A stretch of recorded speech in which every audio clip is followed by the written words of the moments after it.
નમસ્કાર, હું છું પ્રિયા અને તમે જોઈ રહ્યા છો જનતા કી જાણકારી ન્યૂઝ। નજર કરીએ આજના સમાચાર ઉપર।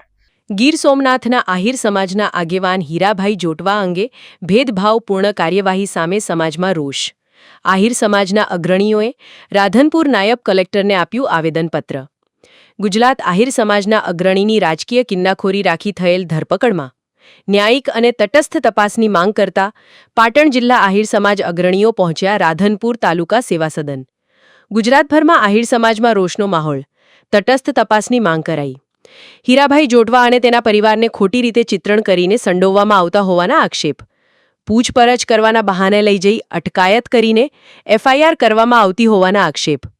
પાટણ જિલ્લા આહિર સમાજના લોકોએ આવેદનપત્ર આપી હીરાભાઈ કે તેના પરિવારને ખોટી રીતે હેરાન પરેશાન કરવામાં ના આવે જે બાબતને લઈને રાધનપુર નાયબ કલેક્ટરને આવેદનપત્ર આપ્યું।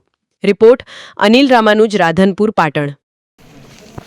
આપને રજૂઆત છે કે આપ માનનીય મુખ્યમંત્રી સાહેબને અમારી આ રજૂઆત પહોંચાડો।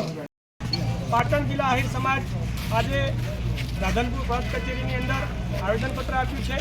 આખા ગુજરાતની અંદર એક આહિર સમાજ દરેક જિલ્લે તાલુકે આવેદનપત્ર આપી રહ્યો છે। ત્યારે હીરાભાઈ જોટવા એટલે આહિર સમાજનું એક હીર કહેવાય એવા માણસને ખોટી રીતે સરકારે કાવા દાવા કરી અને એને જેલમાં અંદર કર્યા છે।